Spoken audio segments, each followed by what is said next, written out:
Bismillahirrahmanirrahim. Assalamualaikum warahmatullahi wabarakatuh.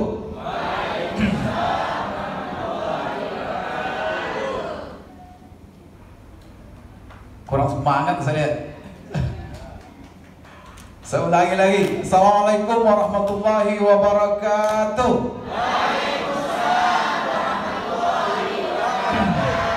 Alhamdulillahi rabbil alamin.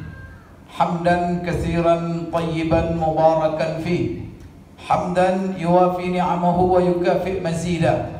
Ya Rabbana walakal hamd, walakal syukur, walakal thana'ul hasan wal jamil, kama yanbaghi li jalalika wa 'azimi sultanik. Allahumma salli wa sallim ala sayyidina wa maulana wa qudwatina wa syafi'ina wa imamina Muhammad wa ala alihi wa ashabihi wa man tabi'ahum wa iqtada bihadihim wa istanna bi sunnatihim wa iqtafa atharahum ila yaumiddin. Amma ba'd. Allahumma 'allimna ma yanfa'una wa anfa'na bima 'allamtana innaka antal alimul hakim. Rabbana zidna 'ilma warzuqna fahma.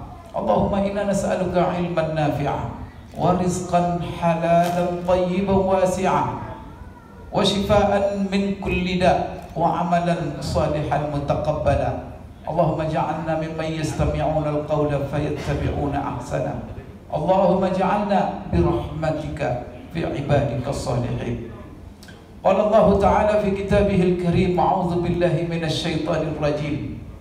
Ya ayyuhan nas, kulu mimma fil ardi halalan tayyiban wa la tattabi'u khutuwatis syaitan innahu lakum aduwwun mubin. Wa qala ta'ala ya ayyuhalladzina amanu kulu min tayyibati ma razaqnakum washkuru lillahi in kuntum iyyahu ta'budun. Wa qala ta'ala ya ayyuhalladzina amanu la ta'kulu amwalakum bainakum bil batil illa an takuna tijaratan an taradin minkum wa la taqtulu anfusakum innallaha kana bikum rahima. Wa qala ta'ala wal 'asri innal insana lafi khusr illa alladhina amanu wa 'amilus salihat wa tawasaw bil haqq wa tawasaw bis sabr. Wa qala ta'ala li ilafi quraisy ilafihim rihlatash shita'i was sayf falyabudu rabb hadzal bait alladhi at'amahum min ju' wa amanahum min khawf. Sadaqallahul azim. Wa su'ila Rasulullah sallallahu alaihi wasallam, ya Rasulullah, ayyul kasbi afdal? Qal kasbur rajuli biyadihi wa kullu bay'in mabrur. Wa sadaqa Rasulul Karim. Yang saya hormati, yang saya muliakan, Bapak Ketua MUI Kota Solo ya, yang mungkin Masya Allah hadir bersama kita. Kemudian yang saya muliakan para alim ulama yang ada bersama kita, para ustaz, para guru. Kemudian yang sama-sama kita hormati, top leader kita PLC Pak Nasruddin, Masya Allah luar biasa. Beliau sebagai panglima kita pada hari ini, Masya Allah, yang mengomandani, dan beliau luar biasa komitmen, konsisten beliau, perjuangan beliau di HNI ini, dan beliau punya andil besar sekali membuat HNI ini besar. Terima kasih kepada Pak Nasruddin ya, dan beliau ini harus menjadi contoh ya bagi semua. Beliau orangnya kalem tapi Masya Allah, tak banyak bicara tapi banyak berbuat. Senyum-senyumnya itu mematikan. Luar biasa. Tepuk tangan untuk Pak Nasruddin, Masya Allah. Kemudian juga top-top leader yang lain yang tidak bisa saya sebutkan satu persatu. Coba berdiri LED yang hadir pada hari ini, berapa orang? LED, Masya Allah. 1, 2, 3, 4, 5, 6, 7. Sebagian di luar. Terima kasih, silakan duduk. Inilah LED kita. Artinya apa? Saya ingin menyuruh mereka berdiri dan ada Pak Nasruddin, bahwa Bapak Ibu sekalian bisa. Kenapa? Kalau Pak Nasruddin bisa, masa Bapak Ibu tidak bisa? Bisa Bapak Ibu sekalian? Bisa. Dan tentu yang saya banggakan, yang saya hormati, yang saya muliakan Bapak Ibu semua yang hadir, yang sudah bergabung di ANI. Masya Allah. Saya ingin bertanya, siapa yang belum menjadi mitra atau yang menjadi member yang hadir pada hari ini? Nunjuk. Yang belum mendaftar. Berarti semuanya sudah mitra ya. Kemudian siapa yang baru dalam status member biasa atau AB ya? Nunjuk AB. Satu, tidak terlalu banyak. Siapa yang sudah manajer? Yang SM. Sekarang saya tanya Kolet. Kolet 1, 2, 3. Yang ED. Masya Allah. Pertanyaan saya terakhir, siapa yang baru ikut pertemuan dengan saya? Masya Allah. Rata-rata baru semua ya. Alhamdulillah. Yang sangat berbahagia pada hari ini adalah saya. Saya bersyukur dan bahagia bahwa saya diizinkan oleh Allah Subhanahu wa taala pada hari ini untuk datang ke kota Solo kembali. Setelah beberapa tahun yang lalu, saya sebenarnya salah satu kurikulum vitae saya tadi bukan Universitas Islam Semarang. Nah, saya lama menjadi dosen terbang ke Solo. Saya lama menjadi dosen di UMS, Universitas Muhammadiyah Surakarta. Jadi kemarin saya dengan Pak Syarif ketika lewat di hotel yang selalu saya nginap, apa namanya, Lord Inn ya. Disitulah saya selalu nginap. Dan saya jadi dosen terbang selama 5 tahun ketika ketua program pasca sarjana dalam bahasa Arab ketika itu Ustadz Dr. Allahyarhamhu Mu'inuddin.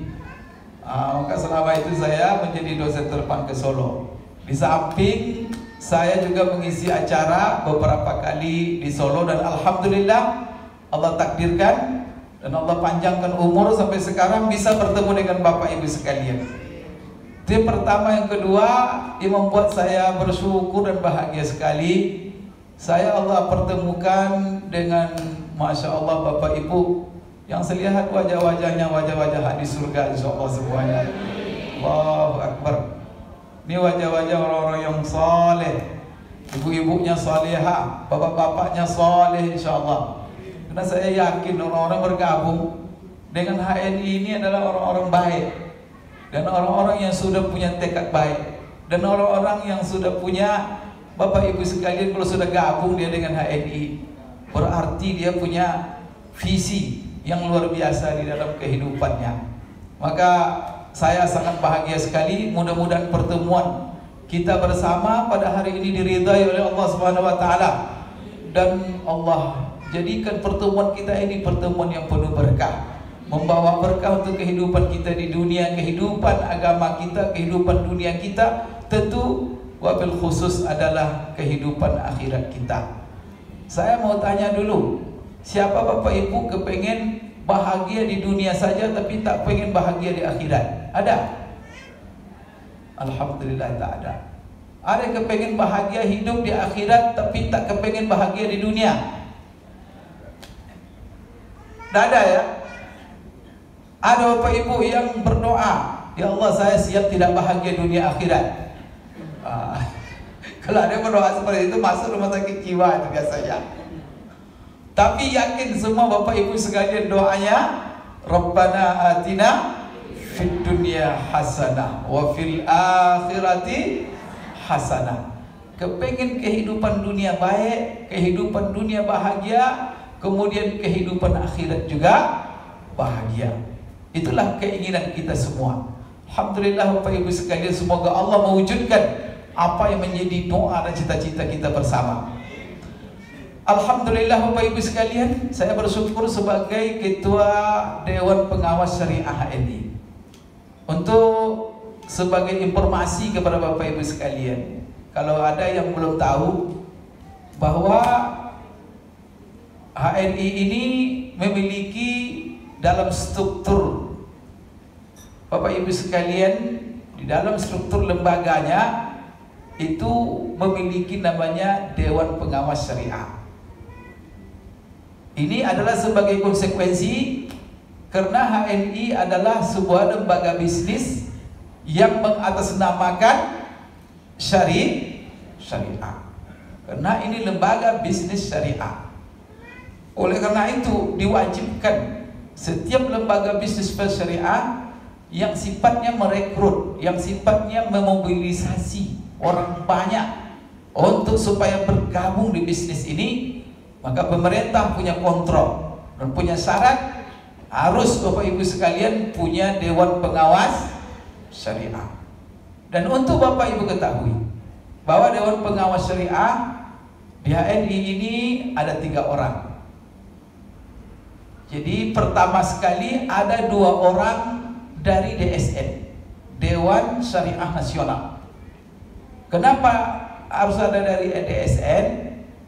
Karena ketika kita mengatasnamakan lembaga bisnis kita ini syariah, itu Bapak Ibu sekalian, pertama sekali kita harus mengajukan kepada pihak yang telah ditunjuk oleh pemerintah berwenang untuk menyetujui, memeriksa, kemudian Bapak Ibu sekalian memberikan sertifikasi bahwa lembaga bisnis ini betul-betul syariah. Apa itu namanya lembaganya? Lembaga itu ada di bawah Majelis Ulama Indonesia. Ada satu Bapak Ibu sekalian lembaga di bawah MUI namanya DSN, yaitu Dewan Syariah Nasional, yang mana khusus Bapak Ibu sekalian menangani, memeriksa dan memberikan sertifikasi kalau seandainya itu memenuhi syarat-syarat kriteria-kriteria yang telah mereka berikan. Itu Bapak Ibu sekalian DSN dalam hal diantaranya adalah dalam untuk lembaga-lembaga keuangan syariah, perbankan syariah, kemudian juga lembaga bisnis syariah, bahkan sekarang juga rumah sakit syariah. Nah, jadi kalau ada lembaga bisnis syariah ya harus ajukan ke DSN. Nanti DSN akan memeriksa pertama dokumen tertulis.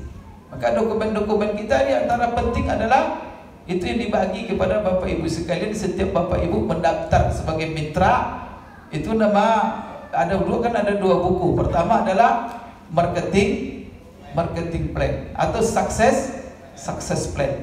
Di situ ada semua sistem, bagaimana sistem pergerakan, sistem kerja, sistem bisnis yang berlaku di HNI ini. Maka itu diperiksa dokumen-dokumen semuanya. Kemudian juga DSN memeriksa bahwa setiap lembaga bisnis syariah atau tidak syariah harus dia memiliki izin daripada pemerintah secara resmi. Maka pesan saya kepada Bapak Ibu, kalau ada orang mengajak kita bergabung untuk sebuah bisnis dan dia punya lembaga bisnis, maka dipastikan dulu izin resmi daripada pemerintah. Karena pemerintah akhir-akhir ini bahkan ratusan jumlahnya menutup lembaga-lembaga bisnis. Kenapa? Karena terbukti dia tidak ada izin. Kalau begitu kan bahaya sekali. Izin daripada Kementerian Perdagangan, izin daripada Kementerian Perindustrian. Kemudian setelah izin khusus syariah, maka apa perlu yang kita ketahui? Kita ketahui Bapak Ibu sekalian adalah produk-produk yang diperjualbelikan. Produk-produk yang diperjualbelikan dipastikan supaya ada label syariah. Siapa yang memberikan label syariah? Juga ada lembaga di bawah MUI. Apa namanya?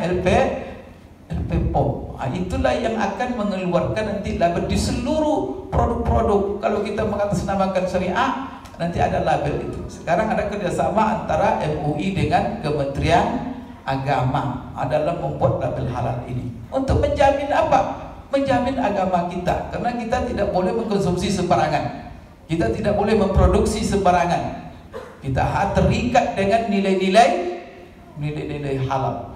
Tapi apakah kita semua tahu makanan yang beredar, minuman yang beredar itu adalah halal?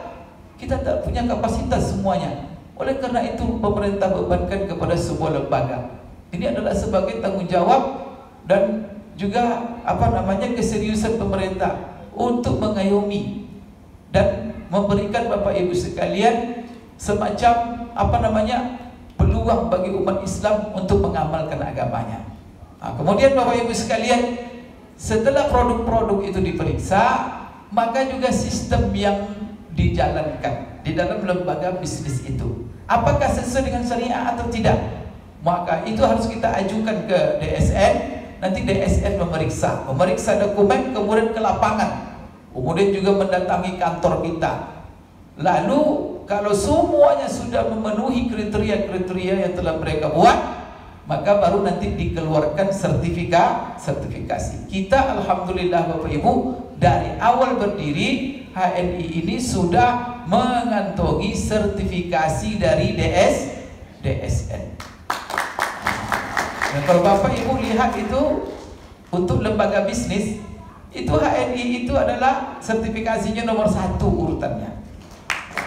Dan kita selalu sekali 3 tahun selalu kita perbarui. Maka sudah terkenal itu di DSN MUI, HNI ya. Itu mereka sudah tahu. Kemudian Bapak Ibu sekalian, tidak cukup sertifikasi itu. Ini untuk menjamin ya, untuk meyakinkan Bapak Ibu sekalian bahwa bisnis HNI Syariah ini bukan nama yang kita sebut-sebut saja. Ini Bapak Ibu sekalian, konsekuensinya besar. Kemudian juga prosedur untuk kita memantapkan, menyebutkan HNI Syariah ini bukan prosedur sembarangan. Maka setelah diperiksa produk, diperiksa dokumen kita semuanya, kemudian akan angkat sistem yang kita jalankan, lalu kita diberi sertifikasi. Setelah itu Bapak Ibu sekalian, tidak cukup itu saja. Maka DSN menitip 2 orang pakarnya untuk mengawasi jalannya. Karena bisa saja lembaga bisnis setelah diberi sertifikasi syariah, setelah itu dapat mengantongi sertifikat, lalu dia menjalankan bisnis, yang penting untuk syariah atau tidak syariah. Kenapa? Karena dia kepengen mendapat labelnya saja. Oleh karena itu DSN ketat sekali. Maka dititipnya 2 pengawasnya, bukan 1, 2. Siapa itu? Di sini menariknya Dewan Pengawas Syariah HNI. Pertama sekali Bapak Ibu sekalian, itu orang yang paling terkenal di DSN itu. Dan dia Masya Allah luar biasa, karena takhasus pendidikannya memang di bidang ekonomi syariah. Siapa? Pengawas syariah kita dari DSN pertama Dr. Oni Syahroni, yang mana beliau sekarang adalah merupakan Dewan Pengawas Syariah BSI Indonesia. Itulah yang ditaruh sekarang di HNI. Luar biasa. Dan dia Bapak Ibu sekalian punya konsultasi syariah, bisnis syariah di beberapa media. Salah satu media yang terkenal, yang mana dia yang memandu konsultasi itu adalah Koran Republika, dan juga berbagai media lain. Dan itu luar biasa. Kemudian yang kedua adalah dari DSN juga, itu juga Dewan Syariah Nasional yang senior, yaitu Dr. Endi. Dr. Endi yang mana sekarang beliau ini juga menjabat sebagai pembantu rektor 5 di Universitas IARSI Jakarta. Beliau ini Bapak Ibu sekalian dokter, dan dia juga doktor. Dan ini doktornya dari UIN Jakarta, dokternya dari Unpad tak salah saya. Bapak Ibu sekalian, berarti 2 ini. Siapa Dr. Oni Syahroni? Dr. Oni Syahroni S1, S2, S3-nya adalah Universitas Al-Azhar Kairo. Jadi alumni Azhar. Kemudian Dr. Endi ini adalah alumni dalam negeri, yaitu UIN Jakarta. Kemudian Bapak Ibu sekalian, tidak cukup 2 dewan pengawas saja. HNI sebagai tanggung jawab untuk mengawasi, mengawali supaya bisnis ini benar-benar jalan sesuai dengan syariah. Maka HNI juga punya pengawas syariah secara internal. Maka saya dari awal pendirinya HNI sudah diminta untuk menjadi Dewan Pengawas Syariah, Bapak Ibu sekalian, dan saya adalah sebagai ketua tim Dewan Pengawas Syariah untuk HNI. Sedikit saya ceritakan apakah saya menjadi Dewan Syariah. Di HNI ini ditunjuk oleh HNI dan saya menjadi Dewan Syariah begitu saja. Tidak, Bapak Ibu sekalian, ada sedikit alur ceritanya. Saya ketika balik dari Madinah, kemudian saya berkiprah di Pekanbaru. Karena dulu ketika saya mau balik selesai doktor, saya sudah menjadi pegawai negeri. Saya sudah oleh Pak Menteri Agama ketika itu, kamu mau jadi PNS tak, katanya. Saya bilang tidak ada masalah, mau di kantor atau mau jadi dosen saja. Waktu itu saya dipilih mau di Jakarta atau di Jogja. Karena Gubernur Riau ketika itu meminta saya harus pulang, diminta kamu harus pulang ke Riau. Maka saya bilang balikkan saya ke Riau. Maka itulah sebabnya sebelum saya pulang saya sudah jadi pegawai negeri. SK saya sudah ada di WIN, namanya WIN Suska. Jadi dan semenjak saya di sana 2007, 2008 saya sudah ditunjuk menjadi ketua MUI. Itu ketua MUI di kabupaten tempat saya lahir sampai hari ini. Kemarin musda lagi 15 tahun saya jadi ketua MUI. Kemudian periode keempat kemarin terpilih lagi menjadi ketua MUI untuk 20 tahun. Orang kalau di Riau itu termasuk kabupaten saya itu terkenal gudangnya ulama. Maka saya bilang tidak ada kalian ulama yang bisa menggantikan saya. Maka mereka bilang selagi Ustadz menyatakan siap, takkan ada yang bisa maju, katanya. Dan saya sekarang juga menjadi wakil ketua umum MUI Provinsi Riau. Ada jabatan saya di Riau itu yang lebih dikenal lagi, namanya Mufti. Jadi Mufti, saya pernah diundang oleh Kerajaan Brunei, pertemuan Mufti se-Asia Tenggara, Mufti Singapura, Mufti Malaysia, Mufti Thailand, berkumpulan kami Mufti-Mufti semua. Saya tanya, padahal saya membawa nama Indonesia. Saya bilang kenapa saya diundang?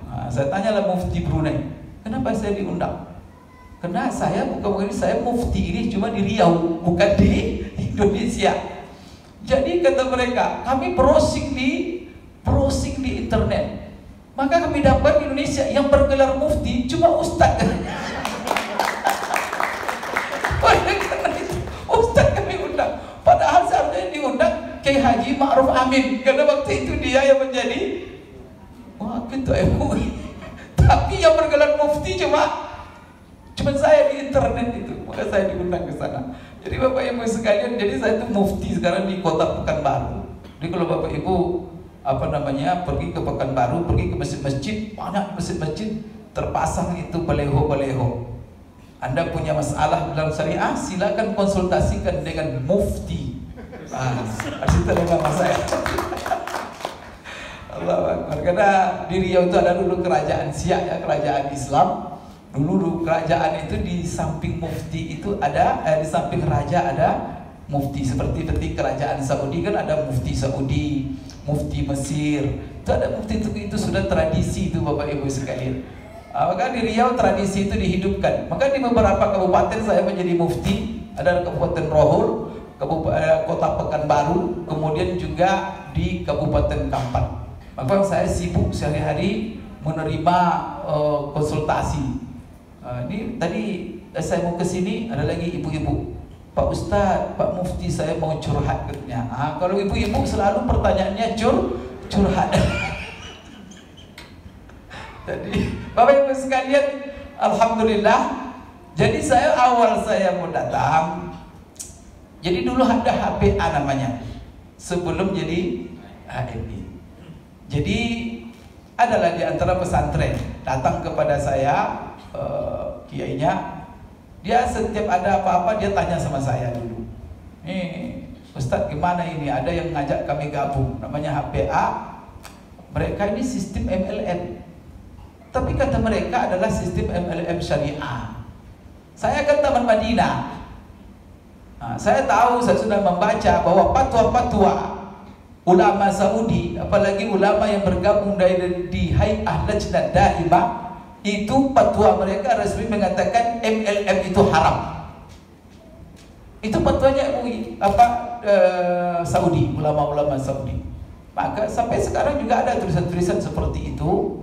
Bahkan dalam disertasi doktor pun ada seorang Syahrani namanya, dikenal dengan Dr. Syahrani, itu juga dia menulis di situ, Bapak Ibu sekalian, MLM adalah haram. Jadi ketika dia datang, ini katanya Pak Ustadz, HBA ini MLM syariah. Maka karena saya di Saudi, saya sudah membaca fatwa-fatwa itu. Saya bilang, nah ada MLM yang syariah. Yang namanya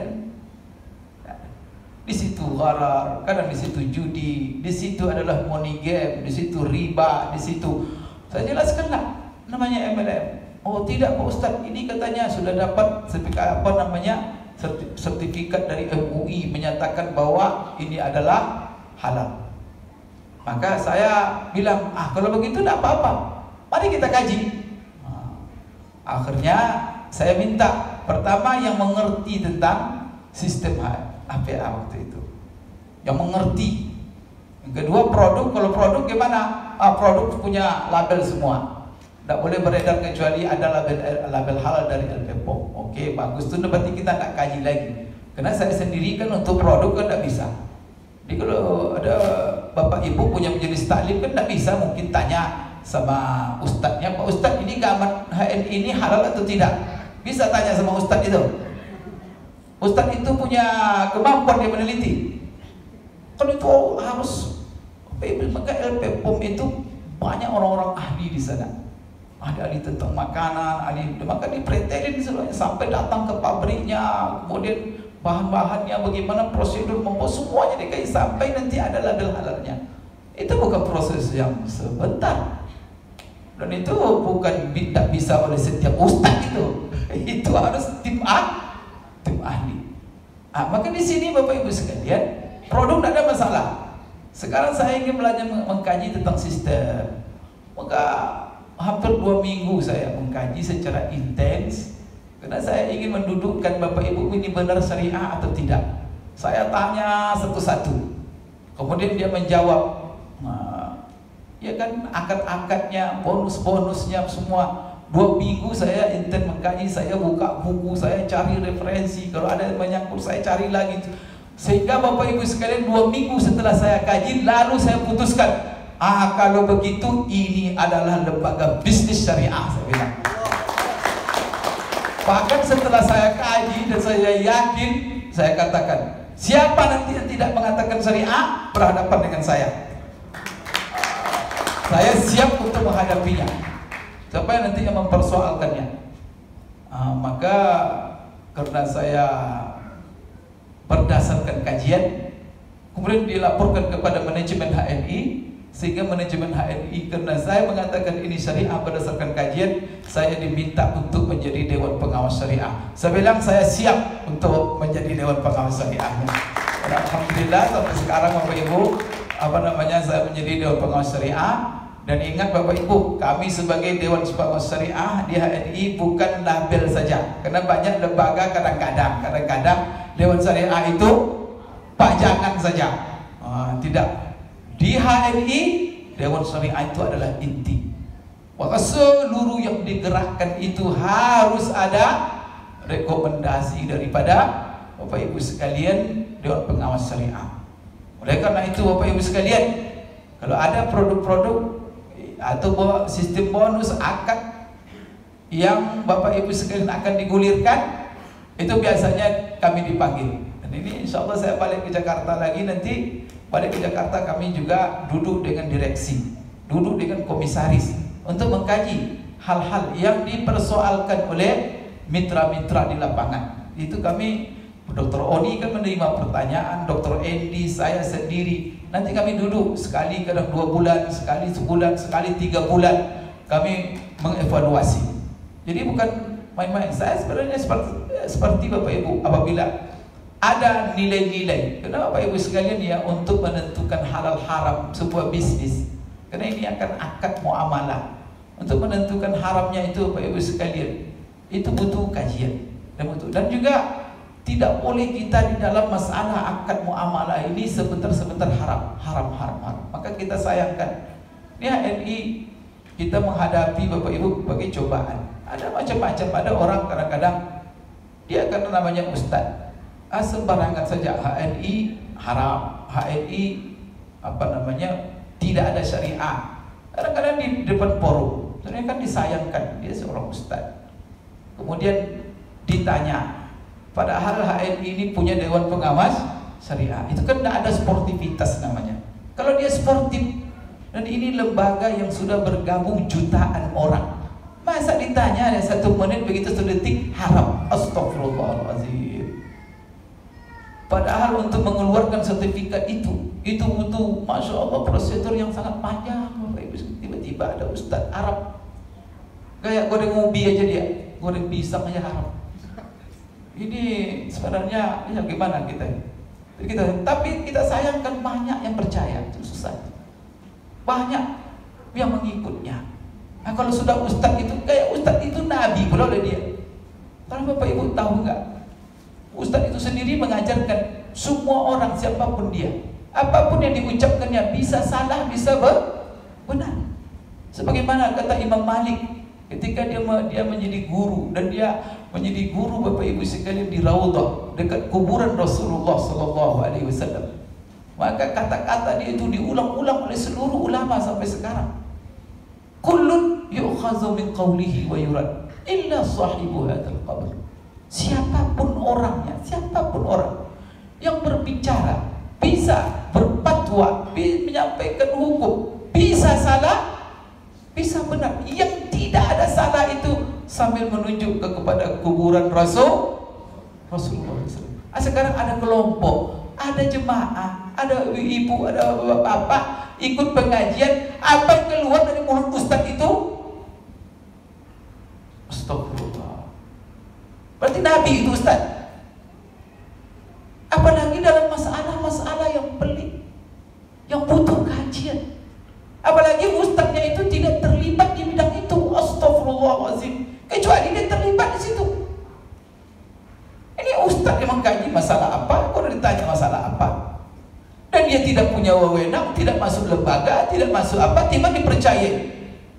Yang salah siapa? Bukan ustaznya, jemaahnya yang salah. Kok segampang itu mereferensi, mengambil benar atau tidak benar? Tak boleh Bapak Ibu sekalian. Apalagi ustaz itu siapa yang mujinya? Siapa yang merekomendasinya bahwa dia ahli di bidang itu? Siapa? Bapak Ibu. Apakah ulama dia atau tidak? Maka ini yang pendidikan, edukasi seperti ini, itulah yang kita sayangkan di Indonesia. Kurang Bapak Ibu, kurang mereferensi. Maka di dalam hal ini, padahal pemerintah dengan tanggung jawabnya sudah menunjuk lembaga MUI. Tahu Bapak Ibu lembaga MUI itu? Lembaga MUI ini berdiri, ini kan sebagai wadah bertemunya ulama-ulama, umara untuk menghadapi, menyelesaikan persoalan-persoalan umat Islam secara khusus. Kemudian tahu Bapak Ibu siapa yang duduk di lembaga MUI ini? Yang duduk di lembaga MUI mewakili representatif dari seluruh ulama dalam lembaga organisasi Islam. Maka berkumpul semuanya. Karena umat Islam di Indonesia ini ada yang berafiliasi kepada sebuah organisasi, ada yang tidak berafiliasi. Maka ditanya, kamu Muslim orang Indonesia? Iya. Organisasi kamu apa? NU. Nah, kan begitu. Tanya lagi satu, kamu organisasi kamu apa? Muhammadiyah. Kamu apa? Saya orang Persis. Begitulah. Tapi ada juga yang tidak berafiliasi. Kamu Muslim? Muslim. Organisasi? Tidak ada organisasi, yang penting saya Muslim. Kan ada begitu Bapak Ibu sekalian. Namun Bapak Ibu sekalian, bagaimana organisasi ini berkumpul ulama-ulamanya, tokoh-tokohnya, maka tidak ada wadah. Maka itulah ini ide cerdas. Maka di masa Presiden Soeharto tahun 1975 berdiri lembaga ini, yang mana ketua MUI pertama adalah orang Muhammadiyah, yaitu Buya Hamka. Maka selalu kita MUI itu kalau ketua umumnya Muhammadiyah, sekretaris umumnya NU. Kalau ketua umumnya NU, sekretarisnya. Di dalam lembaga fatwanya begitu juga, itu mewakili ulama dari organisasi. Maka ada ulama persisnya, ada ulama NU-nya, ada duduk di situ ulama Muhammadiyahnya, ulama terbiyahnya, duduk di sana. Setiap masalah duduk bersama kaji. Oleh karena itu fatwa MUI itu fatwa paling kuat. Kenapa? Karena dikaji oleh seluruh ulama dari organisasi. Bapak Ibu sekalian, ada orang mengikuti tak siapa, tak ulama, tak tidak, dan duduk di mana dia di organisasi Indonesia ini tidak tahu, tidak jelas. Itu yang diikuti.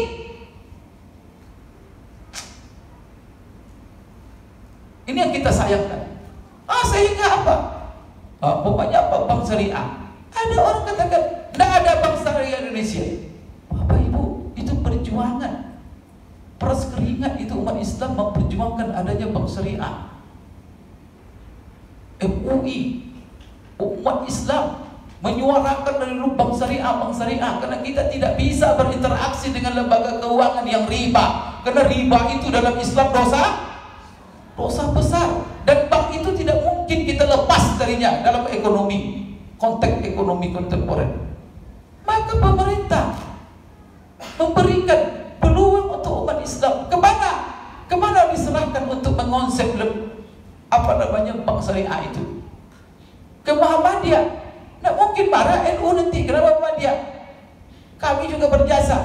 NU tidak mungkin. Maka alhamdulillah ada MUI, maka MUI ditunjuk, maka MUI mengerahkan seluruh tenaga. Kemudian pemerintah mengeluarkan miliaran dan berapa dana untuk mewujudkan bank syariah ini. Tiba-tiba ada seorang ustaz bilang enak saja, tidak ada bank. Jemaah percaya juga itu. Itu yang saya bingung kadang-kadang di Indonesia ini. Tapi saya tak terlalu bingung. Kenapa? Karena ada perempuan yang ngaku nabi, ada juga yang ikut. Astagfirullahaladzim. Apalagi namanya ustaz, dasarnya sunnah nabi lagi. Bagaimana orang tak ada ikut? Sunnah katanya. Ada ikut semua orang. Yang ngaku nabi, ngaku malaikat Jibril, ada yang ikut itu. Itulah rentannya kita ini. Maka Bapak Ibu sekalian, dekatlah dengan ulama, dekatlah dengan kiai, jangan menjauh. Nanti disesatkan kita oleh syaitan. Sehingga kita peranda nanti kita umat Islam ini. Kita butuh persatuan. Alhamdulillah, komponen-komponen menyatukan umat itu sudah ada. Mari kita berdayakan. Maka termasuklah MUI yang menyatukan. Masya Allah. Duduk bersama di situ ulama-ulama dari berbagai organisasi untuk menjawab persoalan-persoalan umat. Termasuklah HN. Alhamdulillah Bapak Ibu sekalian. Jadi kalau nanti Bapak Ibu ditanya, saya ini syariah atau tidak, maka Bapak Ibu sekalian, kalau nanti tanya, ini tidak syariah, tidak halal katanya. Apa dasar kamu? Tanya dia. Dasar kamu apa? Ustaz saya. Ustaz kamu itu siapa? Tanya dia. Kamu tahu nggak? Di Indonesia ini, negara Indonesia ini sudah diatur semuanya untuk menentukan halal. Apakah itu halal produk, halal sistem. Pemerintah sudah menetapkan MUI yang bertanggung jawab, bukan ustaz kamu. Mana suratnya bahwa ustaz kamu bertanggung jawab? Dasar apa ustaz kamu itu ngomong? Harus ditanya. Jangan sembarang dipercayai saja. Nanti tertipu pula kita. Tak siapa yang ngomong. Kebanyakan anyesal. Bapak Ibu sekalian, maka sudah ada lembaga. Maka kalau Bapak, apa dasar kalau Bapak Ibu sekalian ditanya bahwa HNI ini adalah lembaga bisnis syariah? Dasar kami pertama izin operasional dari pemerintah resmi. Semua. Dan bahkan kita HNI masuk dalam persatuan APLI, Asosiasi Penjualan Langsung Indonesia. Kemudian dari Kementerian Perindustrian Perdagangan. Kemudian juga Bapak Ibu sekalian, seluruh prosedur negara termasuk pajak. Kita ini adalah termasuk lembaga bisnis yang penyumbang pajak yang sangat besar ke negara. Bapak Ibu tidak percaya, tanya nanti kantor pajak di Jakarta itu, tanya HNI. Bapak Ibu sekalian, ini mohon maaf, kadang-kadang kita membayar pajak saja hampir mencapai 500 miliar pajak kita. Terus bisa membangun sebuah kampus besar itu. Itu siapa itu? Jasa kita semua dalam menjalankan bisnis ini. Sehingga apa? Semua menikmat, pemerintah pun terbantu. Dan itu dana-dana itu untuk pembangunan. Masya Allah Bapak Ibu sekalian. Ini bukan apa nih sembarang hanya untuk cari makan apa, bukan ini persoalannya nih Bapak Ibu sekalian. Ini adalah persoalan perjuangan. Negara terbantu semua, nanti program-program negara dan agama kita terjaga semuanya. Tapi enak-enak saja. Karena ada Bapak Ibu orang asal ada di berhormat Islam, dia yang selalu menggoroti. Udah menganggap dia saja yang benar. Ini Bapak Ibu kita hati-hati dalam pulau-pulau seperti ini. Jadi kalau Bapak Ibu ditanya, apa buktinya ini itu syariah? Lihatkan saja sertifikasi dari DSN. Kemudian bilang sama mereka bahwa apa? Dewan Pengawas Syariah kami, Dr. Oni Syahroni, Dr. Mawardi. Kalau kalian tidak puas, silakan telepon dia. Saya tunggu dia. Bapak Ibu sekalian, Ustaz kamu mengatakan, suruh Ustaz kamu itu menghubungi, atau saya datangi dia. Siap nanti Ustaznya itu, tapi dengan syarat siap. Dan kami dari HNI Bapak Ibu sekalian sudah berkali-kali manajemen itu open Bapak Ibu. Alhamdulillah fair. Pernah saya di Surabaya, heboh ada Ustaz mengatakan HNI haram. Dia dikirim saya ke Surabaya untuk menemuinya. Tiba saya di Surabaya, kabur dia. Itu juga masalah. Di Semarang pernah juga terjadi. Wah heboh, ini sudah apa? Datang saya ke sana. Siapa ustadznya? Hilang juga dia. Jadi sudah berkali-kali tidak mau dia, tidak sportif. Itu kan apa namanya? Mau ngapain dia? Saya mau tanya sama ibu, ngapain orang seperti ini namanya? Kan pengacau dah. Pengacau dalam negara, pengacau aturan negara, pengacau di tengah-tengah umat Islam. Tidak boleh umat Islam berbuat, dia yang menggoroti terus. Jangan boleh masuk kelompok-kelompok seperti ini. La ilaha illallah. Kita kan disuruh seperti disuruh tabayyun, dia juga mengayat. Apa kata Al-Quran? Tabayyun. Diminta tabayyun. Di Semarang, di Lampung sengaja saya didatangkan ke sana. Apa adanya alasan Ustaz itu? Ini alasan tidak jadi ketemu. Kan tidak mungkin saya menunggu setahun dia di sana. Atau mencari dia di mana? Di Jakarta pernah juga begitu. Katanya siap untuk melayani. Untuk saya bilang siap. Di mana? Sudah kita sewakan kamar satu ruangan di Hotel Aston untuk diskusi. Datang. Saya bilang, manajemen bilang, Ustaz Wadi siap. Sudah disewa satu ruangan. Ditunggu-tunggu tidak datang dia. Alasannya banyak. Rupanya dia tanya dulu sama ustadznya. Rupanya dia bukan ustadz. Tanya ustadznya, Ustadz tolong saya dibekali ini, saya mau diskusi dengan MLM haram nih. Kamu berhadapan dengan siapa? Saya berhadapan dengan namanya Dr. Mawardi. Oh jangan, itu guru saya itu katanya. Pulang dia. Susah ya. Jadi ya Pak Ibu sekali. Jadi itu lucu sampai hari ini. Saya kalau seperti kalau mereka katakan haram, jangan dapat jemaah, itu tidak seperti itu. Itu ngacau-ngacau punya orang. Dan sempat nanti kita sudah punya izin, kita sudah bersertifikat, kita punya apa. Kemudian dibilangnya haram, kita gugat pencemaran nama baik. Kan masuk penjara itu Ustaz. Tak ngerti dia, kan bodoh itu. Siapa kalau dia ingin, ini kan kemaslahatan umat. Kalau memang haram, nomor HP saya, nomor HP seluruh Dewan Syariah kan di-share ada di bukunya, di mana-mana. Gampang menanya, seluruh leader-leader HNI punya. Kan gitu Pak Nusruddin kan? Apa salahnya dia minta nomor HP-nya? Saya ingin tabayun. La ilaha illallah. Tapi itu tak pernah saya dapatkan. Tapi tiba-tiba ada nanti di YouTube-nya, di apanya. La ilaha illallah Bapak Ibu sekalian. Maka orang seperti ini, kita ada koridor bagaimana kita mereferensi. Nah, saya sendiri, Pak Ustadz, mungkin Bapak tanya, Bapak Ibu, akan punya tanda tanya. Tadi saya akan mengatakan bahwa fatwa ulama Saudi itu tentang MLM haram. Tapi kenapa Ustadz taman Saudi mengatakan HNI halal? Ini gimana? Ini tidak bertentangan dengan guru Ustadz. Ya memang di antaranya guru-guru saya yang duduk di Lajnah Daimah itu guru saya. Di antara guru saya itu yang saya belajar banyak dari dia, namanya Syekh Dr. Muhammad Mukhtar Syinqiti. Termasuk orang hebat itu di Lajnah Daimah Fatwa Saudi itu. Jadi Bapak Ibu sekalian, saya bilang kalau saya ditanya apa Ustadz kok melawan ataupun bertentangan fatwa Ustadz dengan fatwa Lajnah Daimah Ulama Saudi. Padahal saya bilang, saya mengatakan HNI Syariah dasarnya adalah fatwa ulama Saudi. Itulah dasarnya. Mengerti Bapak Ibu? Dasar saya mengatakan HNI Syariah adalah fatwa ulama Saudi.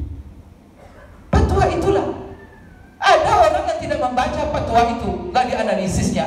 Karena untuk menganalisisnya ada dua hal yang perlu diketahui. Kalau dia seorang berilmuwan, alim. Pertama, dia harus betul-betul paham dengan fatwa itu. Paham dengan fatwa itu dan dia paham dengan analisisnya. Yang kedua, dia harus paham dengan HN. Itu dua itu. Tapi kalau dibacanya fatwa tidak paham dengan HNI, itu yang mengatakan haram-haram itu. Paham Bapak Ibu? Berarti dia tidak mengerti. Dia tidak pernah bertanya tentang HNI. Bapak Ibu sekalian, bagaimana Ustadz mengatakan itu halal syariah, padahal ulama Saudi mengatakan bahwa MLM itu haram. Bapak Ibu sekalian, saya sudah baca fatwanya dan saya sudah mengkaji HNI. Kan gitu, dua-duanya ini. Setelah itu bandingkan fatwa itu dengan HNI. Pertama, yang namanya fatwa Bapak Ibu sekalian berangkat dari fenomena, dari masalah. Berarti di Saudi itu ada masalah tentang MLM. Memang di Saudi itu beredar macam-macam MLM. Waktu marak-maraknya MLM. Dan rata-rata untuk Bapak Ibu ketahui, MLM yang beredar di Saudi itu adalah MLM dari Eropa, dari Prancis, dari Amerika. Yang kadang-kadang MLM itu sendiri di Amerika pun sudah dilarang. Dari Eropa pun sudah dilarang. Negara sekuler pun sudah melarang. Itu yang pertama. Jadi yang masuk kepada mereka ketika ditanya, tentu pertanyaan sesuai jawaban sesuai dengan pertanyaan, kondisi mana yang ditanya. Tapi coba tanya sama mereka, katakan, pernahkah HNI diajukan pertanyaan tentang HNI ke Lajnah Daimah Saudi? Khusus HNI? Itu kan harus sistemnya lagi. Bapak Ibu sekalian, kan ada yang sistemnya macam-macam itu kan, orang yang bergelut dengan MLM ini tahu lah itu. Mungkin Pak Nasruddin sudah banyak juga pengalaman kan. Ada yang sistem binari, ada yang sistem matahari, ada yang sistem piramida, ada yang monogam, kan macam-macam itu Bapak Ibu. Di Saudi itu banyak itu beredar.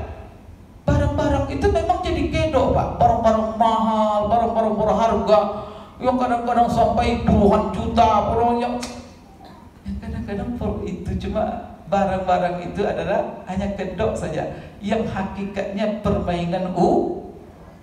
Yang kadang-kadang di pasar ada barang itu, umpamanya seperti barang-barang hiasan, dan di pasar itu harganya murah, tapi ketika masuk dia menjadi markup. Bapak Ibu sekalian, maka yang pertama ya, apa persoalan pertanyaan yang masuk tentang apa? Itu pertama harus diketahui. Yang kedua, yang namanya fatwa pasti ada dasar. Karena ulama tidak boleh buat hukum. Ulama hanya menyampaikan hukum, menyingkap dan menjelaskan hukum. Oleh karena itu, semua hukum yang dipatwakan wajib didasarkan kepada dalil. Dalilnya apa? Dalil agama kita. Dalam agama kita semua halal, haram, wajib, sunat, boleh, tidak boleh, itu harus merujuk kepada dalil utama Al-Quran. Yang kedua, sunnah Rasulullah. Yang ketiga, ya ijma', qiyas, dan dalil-dalil yang muktabar lainnya. Nah, sekarang saya pelajari apa dalil ulama-ulama Saudi menjelaskan bahwa MLM itu haram. Pertama, tidak satu pun dalam ayat Quran secara tegas dan jelas mengatakan MLM haram. Ada? Allah berfirman MLM haramun. Ada? Ayat berapa itu?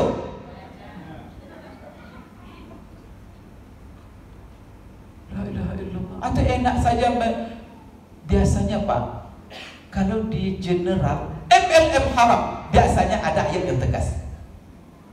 Kalau dia general. Sekarang ada hadis Rasulullah SAW mengatakan MLM haram. Rasulullah bersabda MLM, naha Rasulullah SAW MLM. Ada? Itu kenapa enak saja mengatakan semua MLM haram? Tidak ada dasar. Maka coba baca fatwa itu. Tidak ada ayat, tidak ada hadis.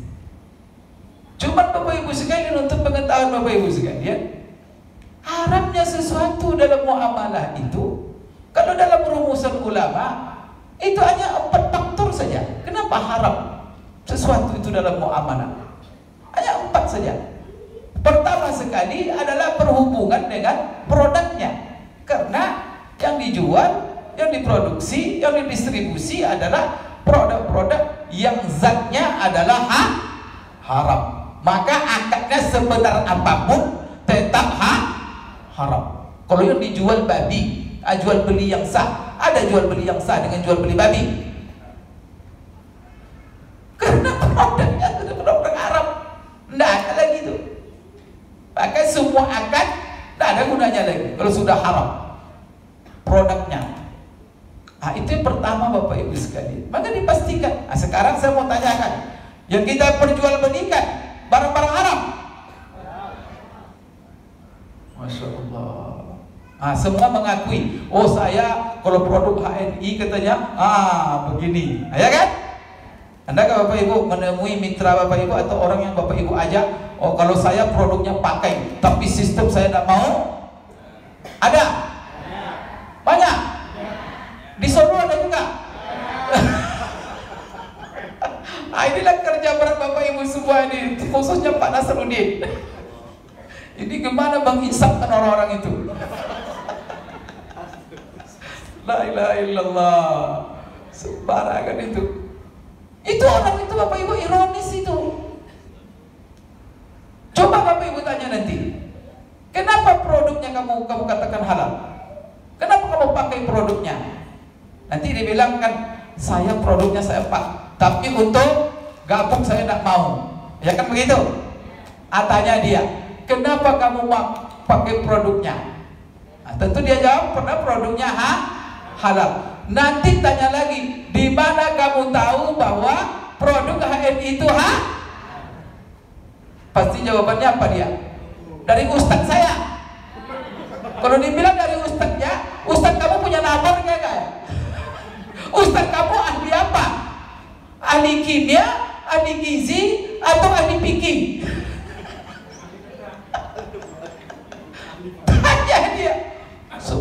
Jangan itu kalau dia bilang, tanya dia begitu. Oh dari ustaz kamu? Pasti dia bilang apa? Oh enggak. Kenapa? Karena di situ ada label. Sekarang tanya lagi dia. Itu label halal itu yang mengeluarkan siapa? MUI, yaitu di bawah lembaga LPPOM. Oh berarti kamu percaya ke MUI? Gitu panasnya?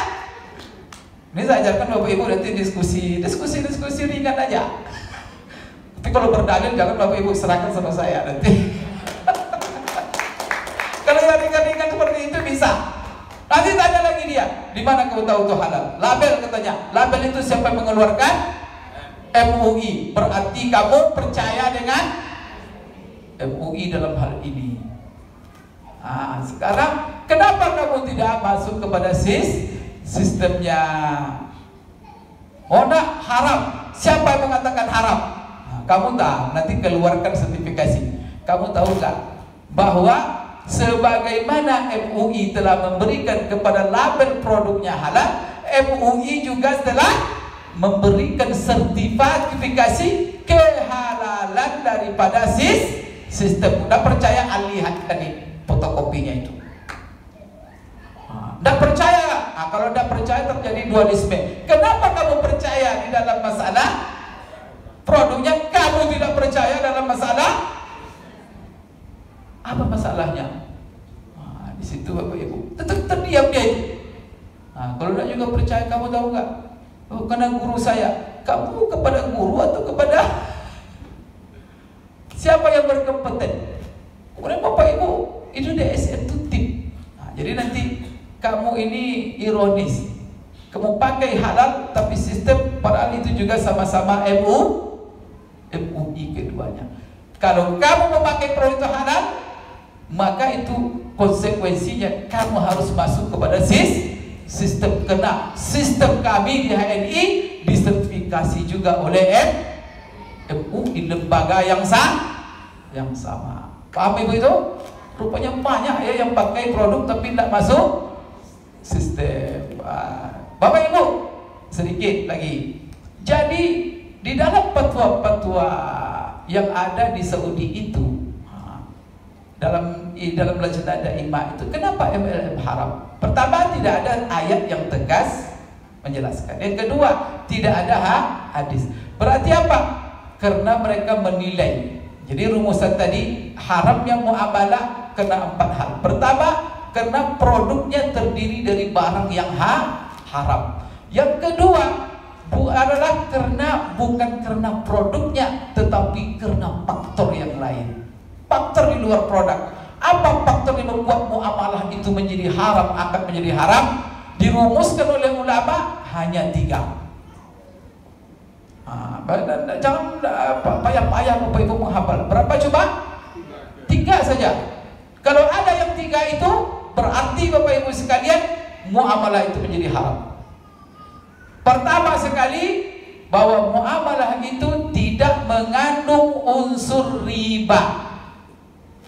Memang ada kaidah general di dalam muamalah, seluruh akad dan muamalah itu pada prinsipnya hukumnya halal dan boleh. Tapi ada kecuali yang mengandung unsur haram. Apa unsur haram itu? Cuma 3. Pertama, mengandung unsur riba. Mengandung unsur riba. Bapak Ibu sekalian, maka perlu Bapak Ibu kalau mengandung unsur riba tahu ini ada riba atau tidak. Itu harus orang yang ahli, harus belajar. Saya mengajar riba. Kalau Bapak Ibu pergi ke UIN Suska Pekanbaru, tanya siapa dosen senior muamalah di Fakultas Syariah, maka semua mereka akan mengatakan nama saya.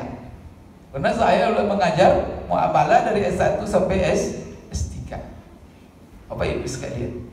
Jadi Bapak Ibu sekalian, saya kadang mengajar riba ini 2 semester. Kalau di jurusannya HES, hukum ekonomi syariah, itu kan jurusan fikih muamalah itu. Nah itu konsep yang fikih muamalah. Untuk riba saja ada riba dalam akad-akad klasik, riba dalam akad-akad kontemporer, ditambah dengan konsep riba itu sendiri. Itu 3 semester bisa itu. luasnya kajian riba dan jelimatnya. Bapak Ibu sanggup mengaji 2 semester riba? Dan itu siapa mendudukan? Adalah ulama-ulama kita di majelis ulama itu. Ketika disodorkan kepada mereka sistem marketing success plan kita, mereka kaji ada riba nggak di sini. Maka Bapak Ibu sekalian, kalau Bapak Ibu lihat fatwa ulama Saudi, kenapa MLM haram? Karena MLM mengandung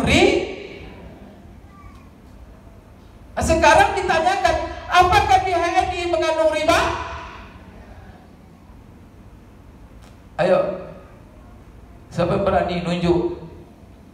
Pak Ustadz, HNI ada riba, nunjuk.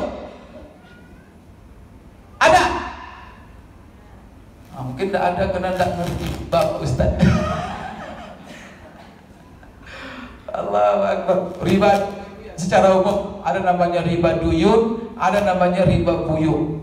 Jadi kalau riba duyun itu riba yang terjadi dalam transaksi kredit. Maka di sini ada riba itu 3, riba duyun, ada riba jahiliyah, ada riba qard, ada riba manfaat. Alhamdulillah di HNI tidak ada 3 riba itu. Kemudian ada riba buyuk. Riba buyuk ini riba disebut dengan riba fadl, riba nasi'ah, riba yad.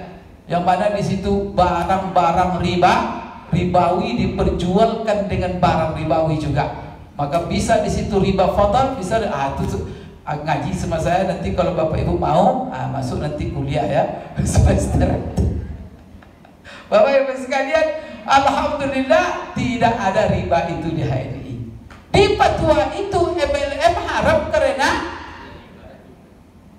bagaimana dipasang HNI itu?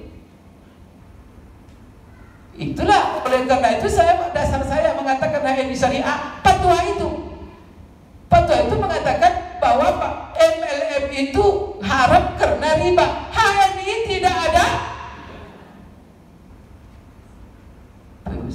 Nanti kalau ada ustaz itu baca fatwa tidak mengerti HNI, maka dia bilang tanya dia, dalam fatwa ulama Saudi itu apa sebabnya?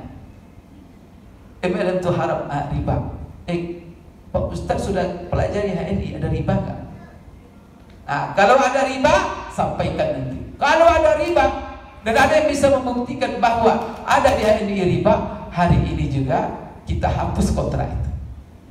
Bapak Ibu, alhamdulillah Bapak Ibu, kalau ada hal-hal yang Bapak Ibu sekalian umpamanya mau dicanangkan, kalau dia mengandung unsur itu, saya tegur, saya tidak main-main. Bapak Ibu sekalian, ke manajemen, dan alhamdulillah manajemen kita ini, direksi, komisaris, semuanya ustaz-ustaz gampang menegurnya. Dan karena semuanya punya komitmen tinggi syari. Alhamdulillah di HNI ini Bapak Ibu, direksinya ustaz semua. Coba presiden direktur kita siapa? Pak Agung. Dia dikenal bukan dengan eksekutif Agung Yulianto, tapi dikenal Ustaz Agung. Padahal dia tidak pernah pesantren itu. Masuk HNI jadi ustaz langsung. Ya, Pak Nasruddin jadi ustaz langsung. PLC. Ini semua, masya Allah. Syarif, Ustaz Syarif, asal masuk ke HNI langsung ustaz. Keluar biasa itu, masya Allah. Bapak Ibu sekalian, ya itulah diantaranya riba. Sekarang kedua, umpamanya di HNI ya salah satunya karena di situ ada gharar, kemudian ada ketidakjelasan. Di antara yang mereka sebut umpamanya apa? Di MLM itu kenapa haram? Karena yang mendaftar pertama dia saja yang untung, yang di belakang selalu dirugikan. Saya mau tanya Bapak Ibu, hal seperti ini di HNI ada? Saya mau tanya serentak, begitu HNI? Yang pertama diuntungkan terus, yang belakangan selalu rugi. Sekarang saya mau tanya, ada Bapak Ibu semenjak mendaftar ikut di HNI dirugikan oleh perusahaan? Itu pertama saya tanya.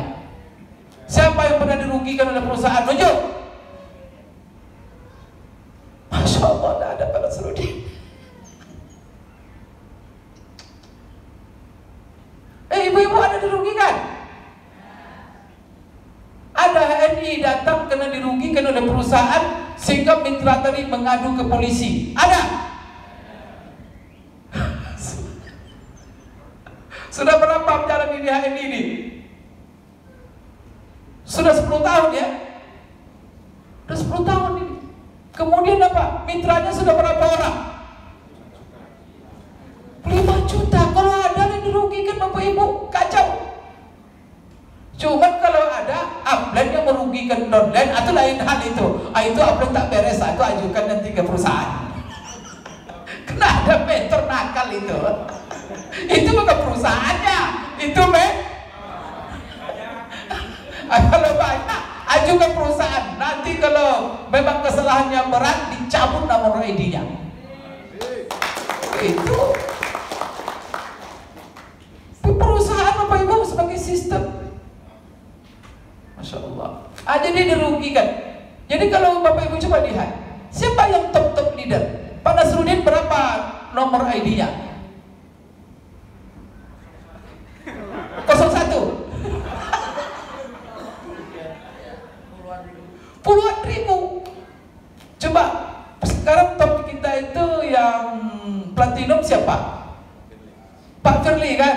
Top dengan Pak Wisnu. Pak Firly nomor berapa? Nomor 1 dia? 0. Puluhan ribu kan? Hampir 100 ribu angkanya. 70 angkanya di atas 70 ribu. Coba Bapak Ibu orang di atasnya. Tidak ada dirugikan karena Bapak Ibu sekalian HNI membuat sistemnya profesional dan berbasis produk, berbasis jualan, berbasis siapa yang bekerja, siapa yang bergerak sesuai dengan sistem. Walaupun dia nomor 5 juta, bisa dia menjadi pelatih. Memungkinkan Bapak Ibu jadi pelatih sekarang tak? Bisa nggak? Harus nomor 1. Alhamdulillah. Berarti halal ini. Berarti cirinya apa? Seluruh mitra punya peluang yang sah. Itu ciri yang halal itu. Jadi kalau ada yang mengharap-harapkan, nah jangan gitu. Apa dasar kamu?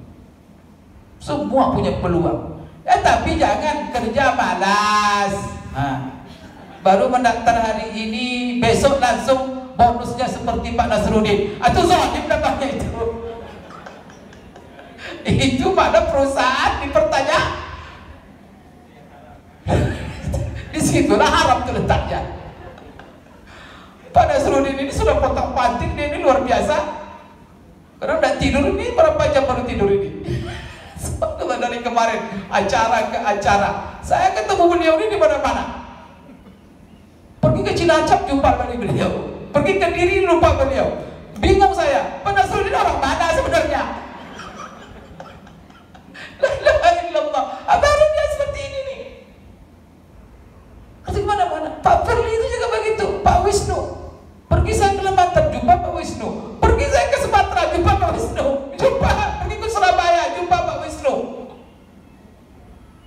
Wajar dong, dia membangun jaringan bisnis ini. Tiba ada orang tidur-tidur di rumah mau seperti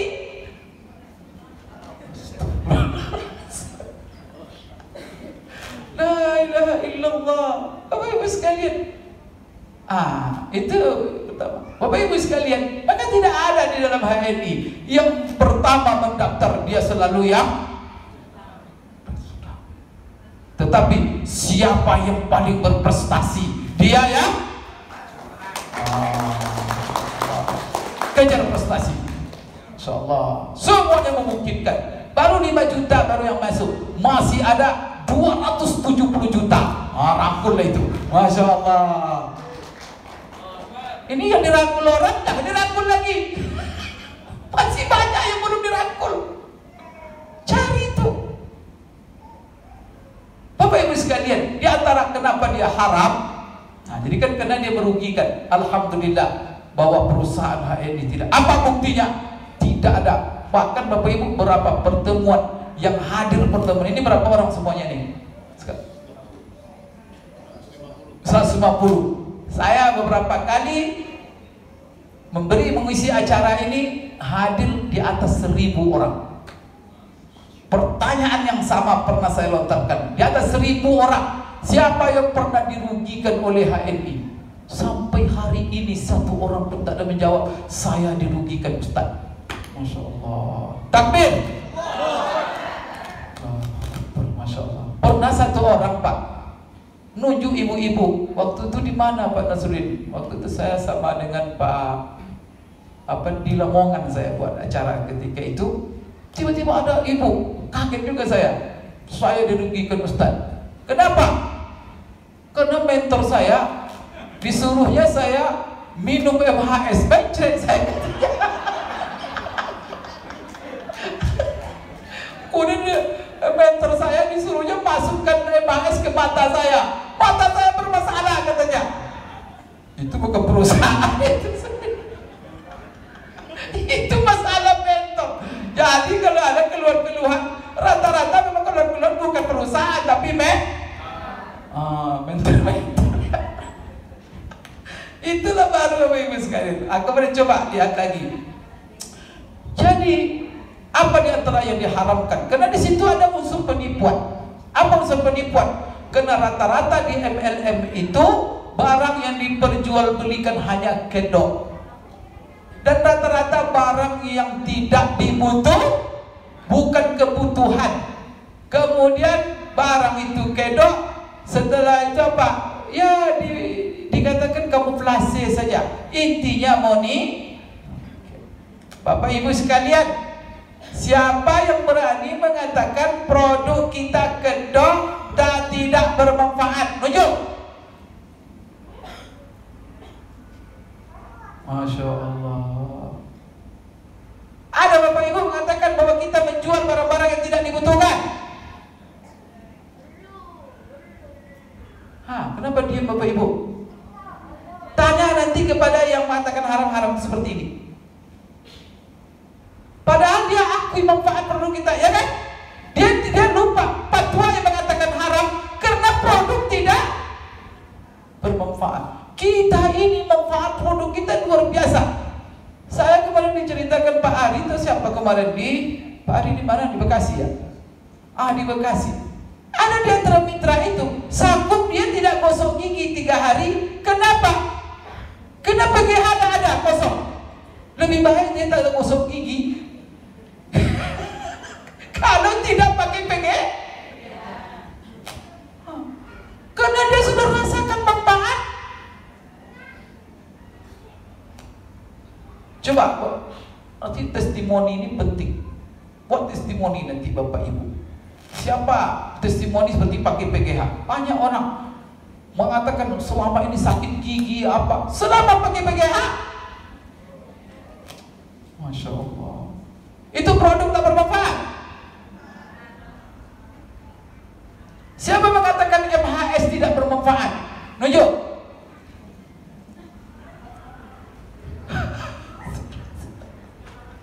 La ilaha illallah Bapak Ibu. Kemudian apa katanya lagi? Berarti kita tak kena kan? Itulah sebabnya fatwa itu mengatakan karena produk tak bermanfaat, produk kedok. HNI tidak seperti berarti lepas HNI. HNI semua produknya bermanfaat, dibutuhkan, bahkan sangat membantu. Saya akan meneteskan air mata. Pernah saya di Kalimantan sama lihat siapa, ada ibu-ibu itu membawa anak. Karena saya tanya, biasa saya di ujung acara saya tanya, apa yang menyebabkan bapak ibu bergabung dengan HNI? Kadang saya tanya 10 orang, 9 orang menjawab gara-gara produk. Sekarang saya tanya satu-satu karena waktu juga ya. Siapa di sini masuk mendaftar di HNI kena gara-gara produk HNI yang luar biasa? Nunjuk. Masya Allah. Coba lihat. Ada mengatakan anak saya kemana saya bawa ke dokter, ke rumah sakit. Pak Ustaz, anak saya tidak bisa tidur, anak saya begini-begini. Ketemu saya dengan produk HN, Masya Allah, setelah anak saya tenang, anak saya apa, digendongnya anaknya. Pernah lagi saya mengisi di Ternate. Di Ternate, siapa ibu lihat namanya di situ? Lupa saya. Ibu Zahira. Saya ngisi di sana. Setelah saya tanya, setelah ada pertanyaan, saya tanya, kenapa? Ada seorang bapak nunjuk.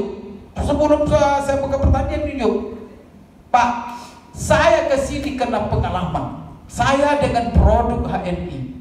Saya mitra baru daftar saya ini katanya. Tapi saya hari ini saya dari pulau seberang. Karena dia dari Sofifi. Sofifi itu kan harus nyebrang. Mendengar acara ini saya datang. Dia bilang, saya baru saja bergabung. Kenapa Bapak bergabung? Saya bilang, datang. Begini, saya ini punya lemah kaki saya. Biasa saya dulu maraton 5 kilo apa, tiba-tiba Pak, lemah kaki saya, loyo. Jadi kalau saya maraton apa, terasa lelah sekali apa. Kemudian ada orang HNI menawarkan produk madu. Disuruhnya saya minum madu itu, yaitu madu habat. Tapi nih mitra lupa menjelaskan bagaimana cara minumnya. Pokoknya minum ini Pak. Karena ini sebotol kecil, saya minum langsung semuanya katanya. Satu botol apa itu? Saya minum. Apa yang terjadi? Setelah saya minum satu botol itu, kaki saya ini mau terbang rasanya. Sampai hari ini kaki saya luar biasa kuatnya. Karena salah minum.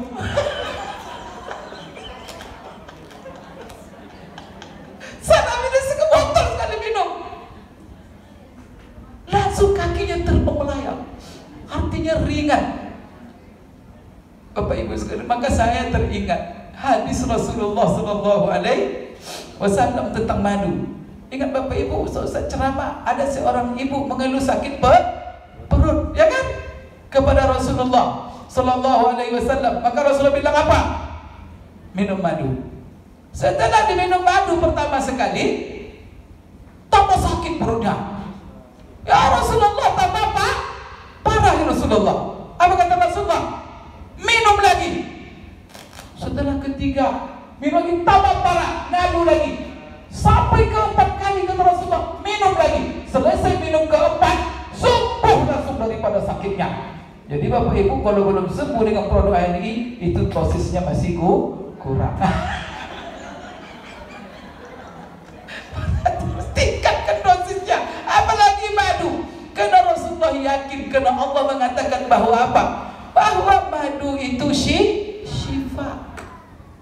Allah mengatakan, Allah yang menciptakan. Allah mengatakan yakin, berarti apa? Minum terus, minum terus. Ini orang langsung sebotol. Subhanallah. Berarti Bapak Ibu, produk kita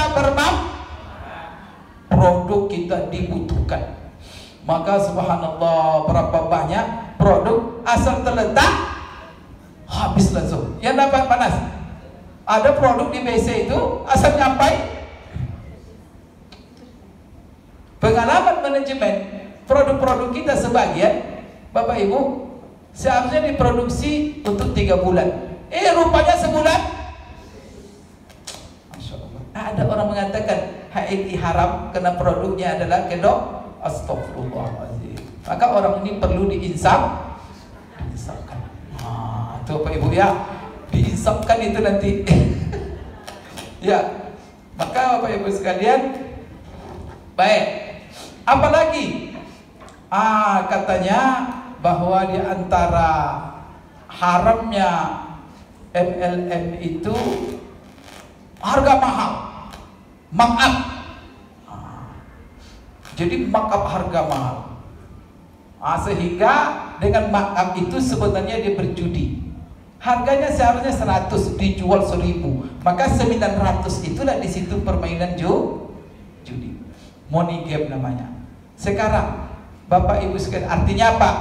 Produk-produk AFLM itu cirinya mahal, tidak dijual murah, karena dia hakikatnya. Sekarang saya mau tanya, siapa yang mengatakan produk HNI mahal? Maju.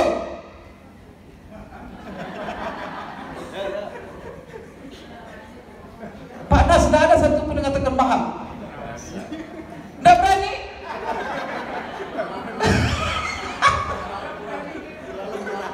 Terlalu murah. Allahu Akbar, Bapak Ibu sekalian. Coba deh. Tapi memang Bapak Ibu, di mana-mana saya tanya, tidak ada.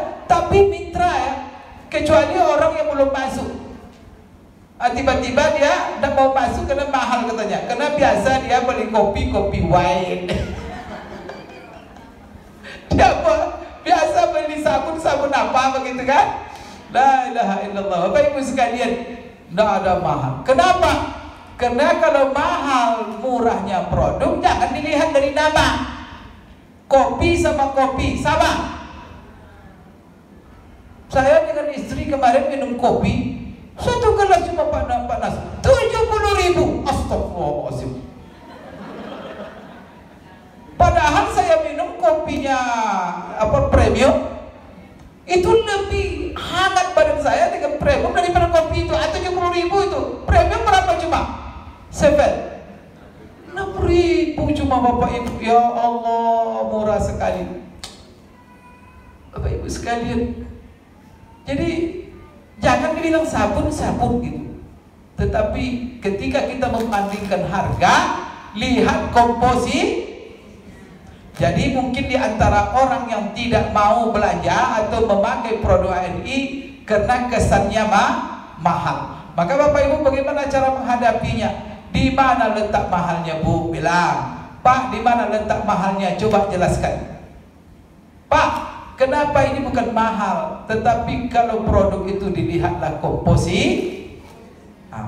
Ini komposisi, umpamanya seven, kan 7 elemen, ada kopinya. Bapak coba tanya perusahaan, itu jenis kopinya kopi yang mana? Karena kopi ini Pak ada sampah kopi, ada ekstrak kopi. Sama itu. Bapak Ibu tanya nanti ke manajemen yang bagian produksi kopi kita ini kopi yang kelas mana. Itu pertama. Yang kedua Bapak Ibu sekalian, kita bukan hanya kopi saja, tapi campur dengan herbal yang lain.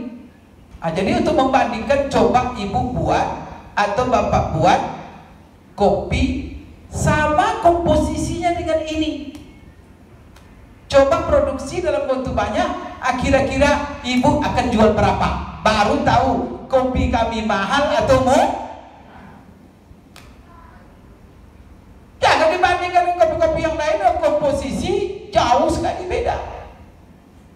Itu tidak tidak fair namanya. Oleh karena itu Bapak Ibu sekalian, ini cara-cara bagaimana kita nanti untuk membantah orang-orang yang mengatakan produk kita mahal. Bahkan Bapak Ibu, orang yang tahu komposisi daripada manfaat produk kita ini, itu mereka geleng kepala, kenapa ini sangat murah dijual. Salah satu Bapak Ibu pengalaman mungkin Pak Firly. Pak Firly pengalamannya di Malaysia. Produk kita kan masuk juga ke Malaysia. Kemudian kan harga Indonesia dijual di Malaysia, tentu murah di sana. Jadi kata mereka, produk ini rasanya bagus sekali manfaatnya, tapi kok murah. Sehingga apa? Mereka katakan ragu mereka terhadap kualitas karena terjual terlalu murah.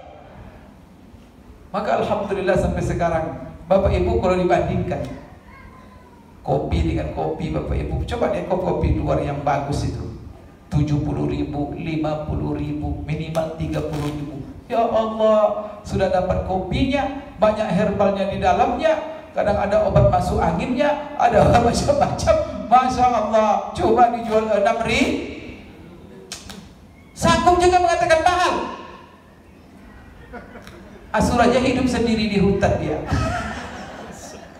Suruh buat sendiri dia.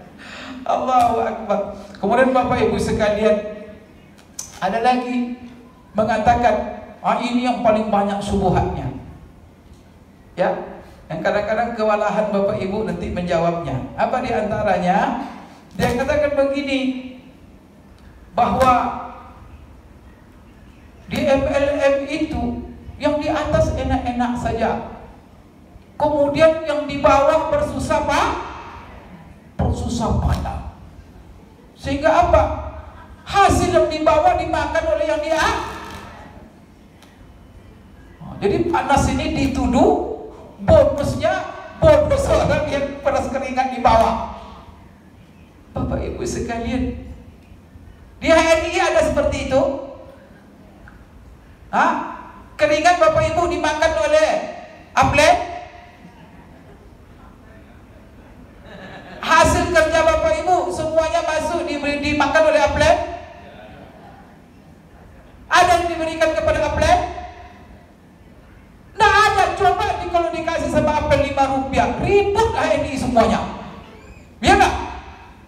Memang bonus yang harus untuk Bapak dikasih kepada Nasruddin. Kira-kira parah nggak? Ada seperti itu di HNI? Dipotong bonus-bonus downline untuk ada? Nah ada terjadi itu Pak. Itu di mana mereka mengatakan orang di bawah. Di HNI ini sistemnya profesional. Masing-masing mendapat haknya sesuai dengan prestasi tanpa dikurangi. Sekarang pertanyaannya, lalu upline itu, top leader itu mendapat bonus itu dari mana Pak Ustadz? Ini yang tidak orang mengerti dengan HNI. Bapak Ibu sekalian, ini yang penting. Ini subuhan yang paling banyak ini. Karena memang mungkin yang ada, yang ditutup itu barangkali begitu Bapak Ibu sistem kerjanya. Orang capek-capek, dia yang menikmati, dan yang capek tadi tidak menikmati apa-apa. Di HNI tidak. Setiap gerak prestasi Bapak Ibu dijamin. Bahkan 5 rupiah pun bonus yang dijanjikan perusahaan, walaupun Ibu tidak peduli, tersimpan di HSIS atau di apa Pak? HNI cash ya. Maka banyak mitra-mitra ini yang kaget. Tiba-tiba dia sudah punya duit puluhan juta, dia tidak sadari. Itu kurang jujur perusahaan. Profesional sekali Bapak Ibu sekalian. Lalu mitra-mitra upline Bapak Ibu yang dapat bonus, Pak Nasar, Pak Perli, Pak, dari mana? Bapak Ibu, bukan dari jerih ayah Bapak Ibu. Itu mana yang mereka dapatkan itu adalah, ini tolong dicatat ini. Itu Bapak Ibu sekalian adalah berbaginya perusahaan dalam keuntungannya kepada mitra-mitra yang sudah berjaya. Tidak ada mengurangi hak Bapak Ibu. Itu kan keuntungan perusahaan. Tentu perusahaan sebagai perusahaan bisnis, bukan perusahaan sedekah itu tentu ada untung. Maka setiap produk itu ada untung, ada ukuran-ukuran poin itu tentu juga mengukur untung. Kemudian Bapak Ibu, alhamdulillah sudah berjasa. Gara-gara Bapak Ibu memasarkan, perusahaan tidak perlu lagi biaya iklan. Maka itu disimpan untuk apa? Semua mereka-mereka yang berjasa. Maka keuntungan, itulah sebabnya perusahaan kita, manajemen itu perusahaan tidak mengambil untung besar. Maka apa? Untung itu dibagi-bagi kepada mitra. Bukan hak di bawah yang diambil untuk dibagi-bagi. Bukan begitu. Astagfirullah, itu suudzon namanya. Padahal kan Bapak Ibu kan nerima. Kan ada dalam success plan. Ini pangkat Bapak Ibu, ini jumlah poin belanja, ini bonusnya kan? Diterima nggak? Ada dipotong? Ada diambil untuk apply? Diterima bersih. Itu dari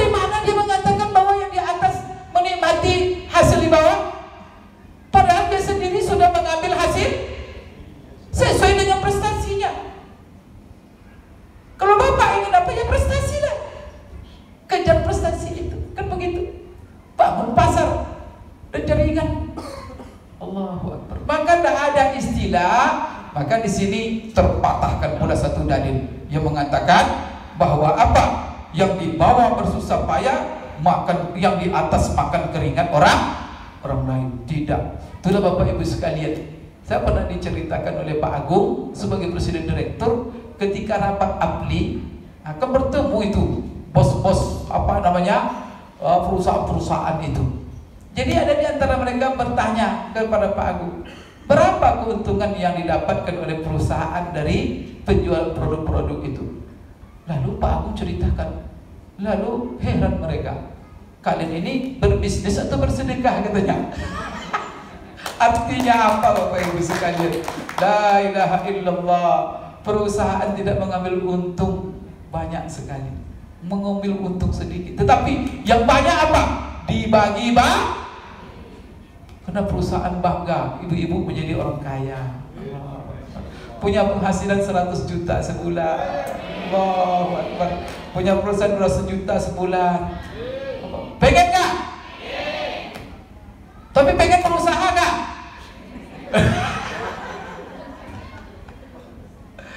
Allahu Akbar.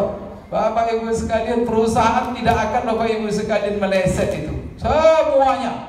Bahkan perusahaan menjaga walaupun kadang kemahalan sudah tinggi, tetap harga stabil. Kadang-kadang dari mana itu keuntungannya dipotong lagi untuk menjaga. La ilaha illallah Bapak Ibu sekalian. Begitu perusahaan. Masih ada yang menuding-nuding. Memang keterlaluan Bapak Ibu sekalian. Kata Oma Irama, sungguh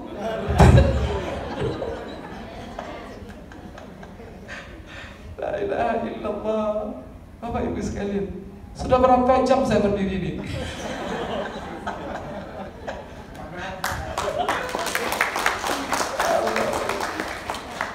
Bapak Ibu sekalian, sekarang coba baca nanti dalil-dalil itu. Apa katakan memang di HNI tidak ada? Kesimpulannya tidak ada. Bapak Ibu sekalian, maka itulah saya berani dan dengan mantap saya mengatakan HNI adalah lembaga bisnis syariah. Maka Bapak Ibu sekalian, ajak. Maka di antara Bapak Ibu sekalian, Masya Allah, rugi kita tidak masuk HNI ini tidak bergabung. Maka Bapak Ibu ajak orang lain. Bapak Ibu sekalian, motivasi pertama masih kita sama-sama bangun bisnis ini. Maka kita ini Bapak Ibu sekalian, untuk melaksanakan agama ini, kita disuruh Bapak Ibu seru-seru lini. Maka sekarang Bapak Ibu sekalian, saya ingin menjelaskan, karena sudah panjang saya menjelaskan ini aspek syariah. Nanti kalau ada yang ditanya lagi silakan. Nanti saya siap menjawab. Tapi sekira sudah terjawab semuanya ya. Masih ada yang belum terjawab kira-kira? Ada lagi. Jadi ada katanya apa? Di HNI ada 2 akad. Wah, itu 2 akad dalam satu transaksi. Ini juga syubhat ini Bapak Ibu sekalian. Bapak Ibu, orang mengatakan ini Bapak Ibu, dia tidak membaca hadis itu, tapi dalam fatwa Saudi tidak ada itu. 2 akad dalam satu akad. Itu ada fatwa organisasi. Kita tak boleh nyebut organisasi itu. Semua Bapak Ibu tahu itu. Tapi saya lihat itu bukan dari kajian. Dia tidak mengerti itu. Dia tidak membaca hadis itu. Bapak Ibu sekalian, tidak ada istilah Bapak Ibu, kita tidak ada masalah. 10 transaksi pun tidak masalah dalam satuan. Ini ya, umpamanya apa? Kita tidak ada masalah Bapak Ibu. Kan ada. Kenapa kamu ada transaksi dengan transaksi ini, transaksi ini? Bapak Ibu sekalian, Rasulullah juga sering membuat satu kontrak, 2 transaksi dalam satu kontrak. Contoh umpamanya Rasulullah dalam sebuah hadis, Jabir, dia ke Rasulullah ingin membeli ontanya. Hei Jabir, saya beli onta ini. Apa kata Jabir? Ya Rasulullah, saya jual. Tapi apa? Saya jadikan dulu ataupun saya sewa dulu ini ke Madinah. Jadi ada kontrak jual beli, ada kontrak ijarah. Kalau Bapak Ibu setiap kontrak lebih daripada 3 dalam satu transaksi, itu mengandung itu haram semua transaksi sekarang. Sekarang Bapak Ibu beli mobil, coba dalam beli mobil, kontrak mobil itu berapa transaksinya? Pertama jual beli mobilnya, Di situ ada lagi kontrak servisnya. Setelah itu apa lagi? Mungkin spare part-nya. Kemudian apa lagi? Mungkin Bapak Ibu satu transaksi itu 10 kon. Apa masalahnya? Tidak ada salah Bapak Ibu sekalian. Jadi hadis yang melarang ada 2 kontrak dalam satu transaksi, semuanya berujung kepada membawa nilai-nilai yang dilarang.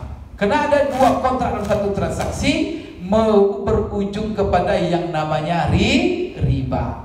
Contoh dalam hadis Rasulullah begini, orang kepengen menghasilkan riba, kemudian Bapak Ibu sekalian dia buatlah, umpamanya di sini itu namanya jual beli ina, tapi jual beli ina jumhur ulama mengatakan haram, tapi Imam Syafi'i mengatakan tidak haram, karena jual beli katanya.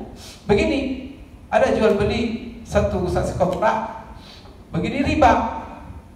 Mungkin umpamanya ibu butuh uang, ya kan, uang 1 juta. Saya jualan saya di pasar kipas angin umpamanya. Datang ibu sama saya butuh uang 1 juta. Bu, Pak, saya butuh uang 1 juta. Saya sebagai penjual tidak mungkin ngutang-ngutangin orang. Bangkrut saya nanti. Semua orang berutang saya kasih. Karena yang namanya apa? Pedagang modalnya harus jalan. Maka saya bilang, tidak apa-apa Bu, gini caranya, ibu ambil sama saya sekarang kipas angin ini 1.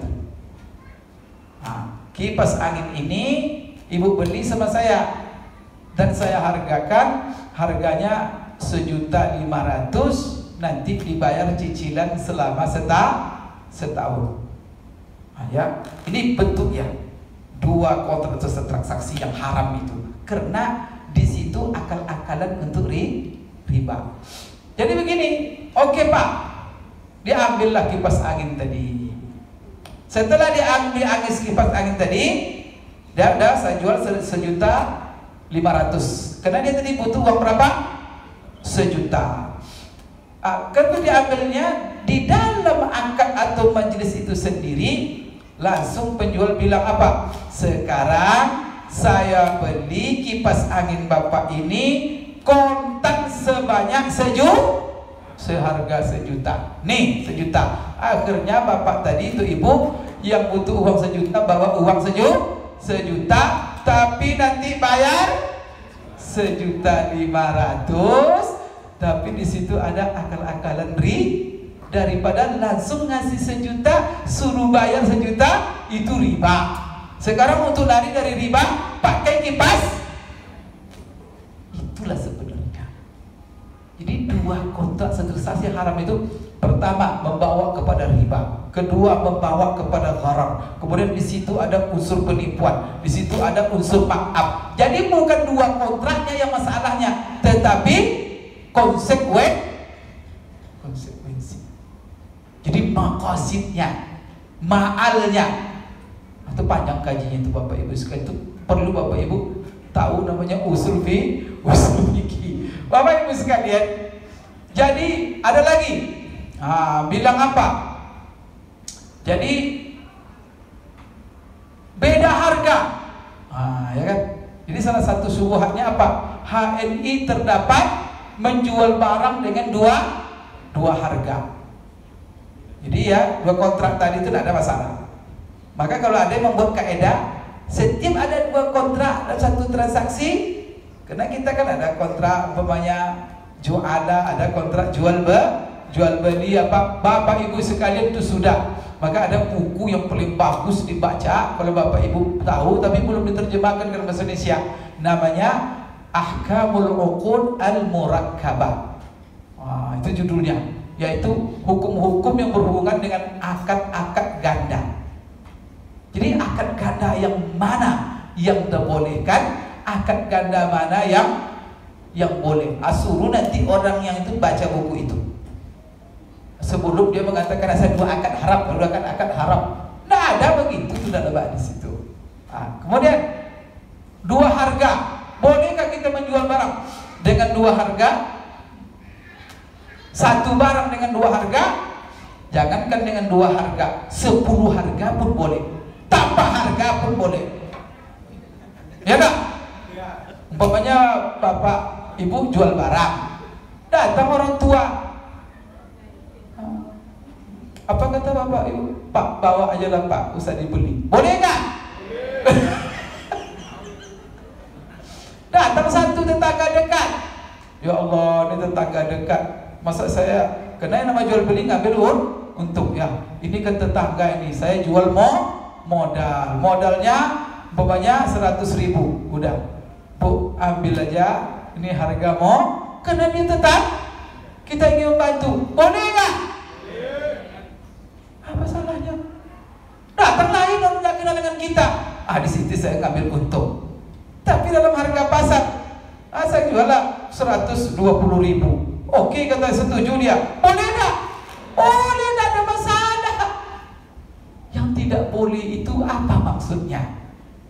Maka itu kajian.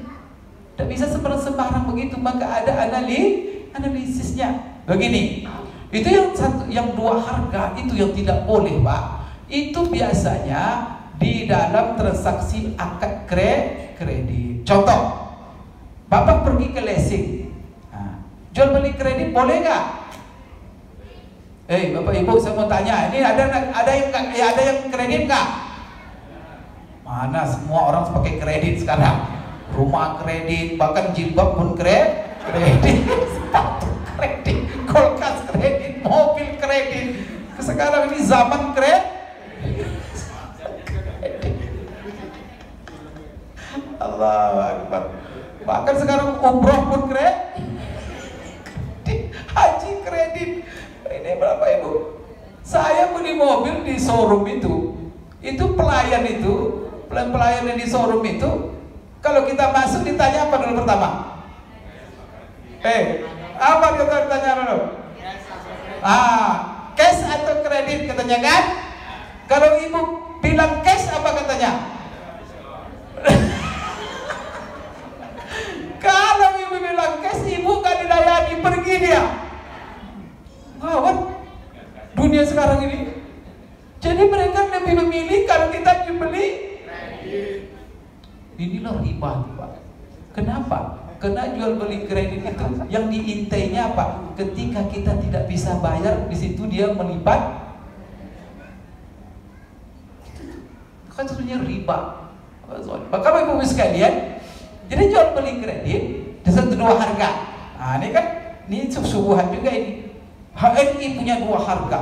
Harga konsumen, harga produsen. Apa salahnya? Yang tak boleh itu yang seperti kredit tadi.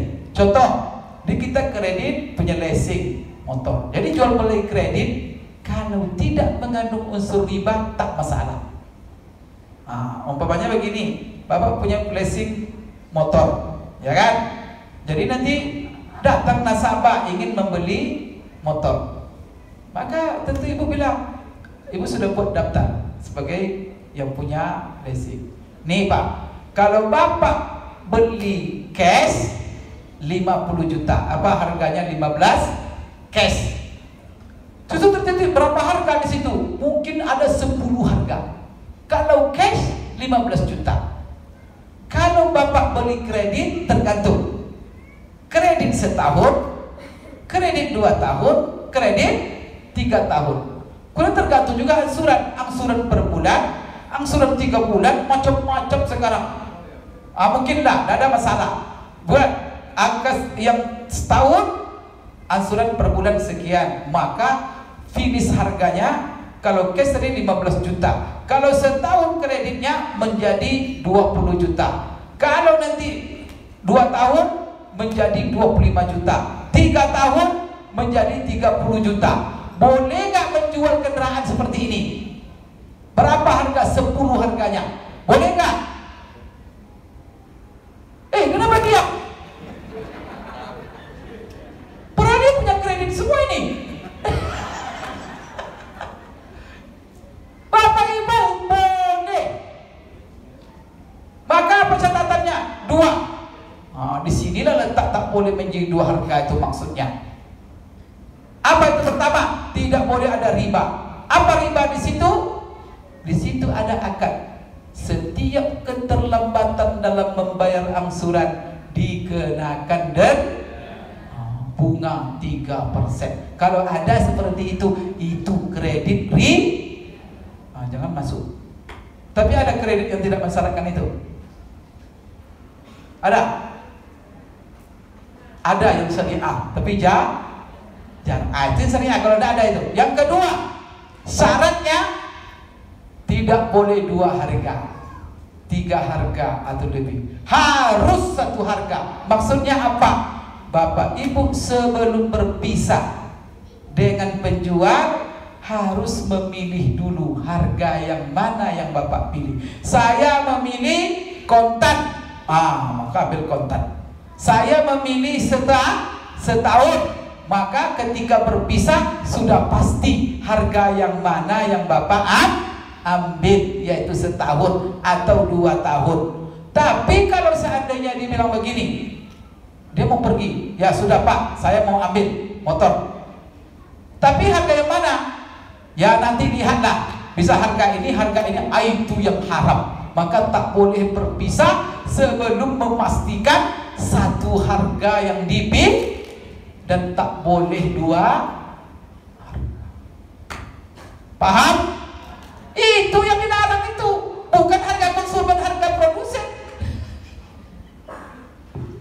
Ada orang Pak sembarangan pasang-pasang itu, susah ya.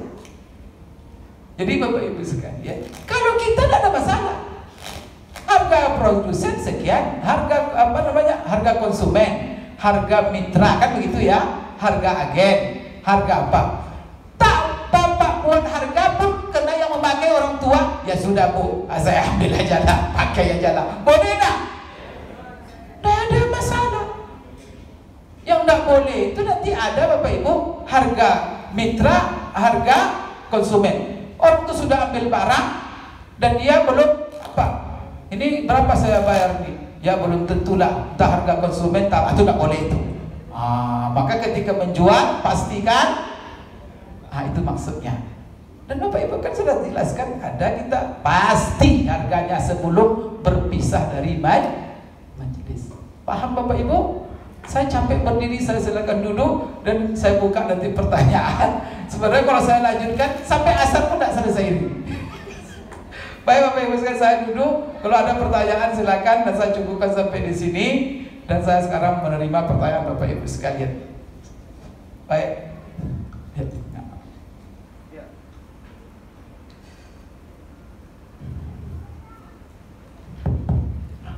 Ya, berikan aplaus untuk Dewan Syariah kita.